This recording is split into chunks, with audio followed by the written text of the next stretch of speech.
ઉત્તરાયણ में पतंग उड़ावવાની મજામાં આપણે ભૂલી જઈએ છીએ કે કપાયેલા પતંગના દોરા ક્યારેક અલગ અલગ જગ્યાએ ગૂંચવાઈ જાય છે, જેનાથી ઉડતા પક્ષીઓ તેમાં ફસાઈ જતા ગંભીર રીતે ઈજાગ્રસ્ત થઈ જાય છે।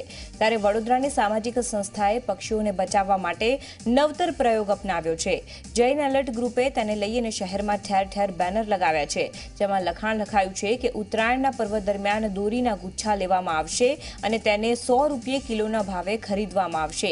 એક તરફ સામાજિક સંસ્થાઓ આવી સુંદર પ્રવૃત્તિ કરી રહી છે, તો બીજી બાજુ વન અને પશુપાલન વિભાગે ખાસ પોઈન્ટ્સ મૂક્યા છે, જ્યાં ઈજાગ્રસ્ત પક્ષીઓની તાત્કાલિક સારવાર કરવામાં આવે છે।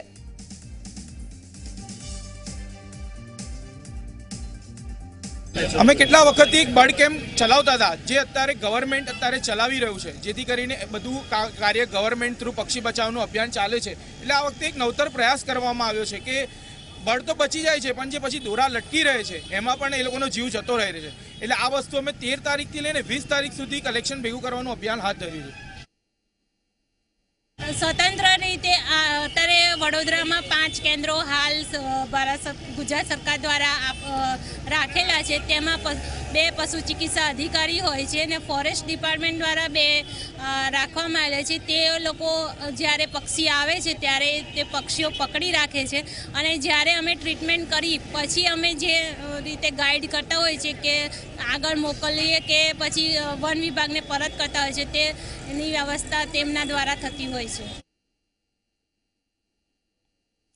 રાજકોટની વાત કરીએ। રાજકોટમાં જીવદયા પ્રેમીઓ કરુણ અભિયાનમાં જોડાઈને ઘાયલ પશુ પક્ષીઓની સારવાર કરવા માટે જોડાયા છે।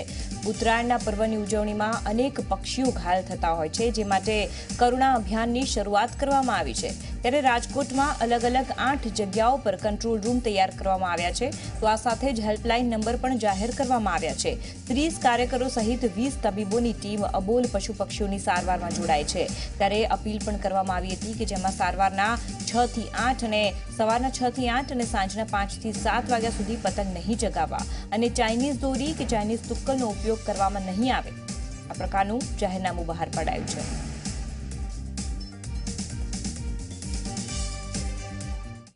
અમે 6 જગ્યાએ અલગ અલગ વિસ્તારોમાં કંટ્રોલ રૂમ આજથી ચાલુ કરી દીધા છે। વન વિભાગ સાથે 10 તારીખથી અમારી ટીમ કામે લાગી ગઈ છે। કોઈ પણ ઘવાયેલા પક્ષીઓ હોય તો એના માટે અમે નંબર સર્ક્યુલેટ કરેલા છે, એના બેનર પણ લાગી ગયા છે અને અલગ અલગ જગ્યાએનો પ્રચાર પણ થયો છે ખૂબ સારો। દરેક છાપામાં એની એડવર્ટાઇઝ પણ આવેલી છે। 8 એમ્બ્યુલન્સની વ્યવસ્થા કરાઈ છે। આ સિવાય સરકાર તરફથી પણ બીજી 4 એમ્બ્યુલન્સ ફાળવવામાં આવી છે।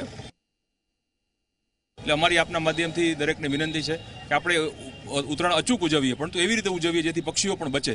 આપણને જે યોગ્ય લાગે, દરેકે દરેક ગામ અને દરેકે દરેક શહેરના બોલ જીવોને બચાવવાની સામૂહિક જવાબદારી આપણી છે। વહેલી સવારે એટલે કે 9 વાગ્યા પહેલાં અને સાંજે 4 પછી આપણે પતંગ ઉડાડવાનું ટાળીએ, એટલે કે 9 થી 4 સુધીના સમયગાળામાં જ આપણે પતંગ ઉડાડીએ।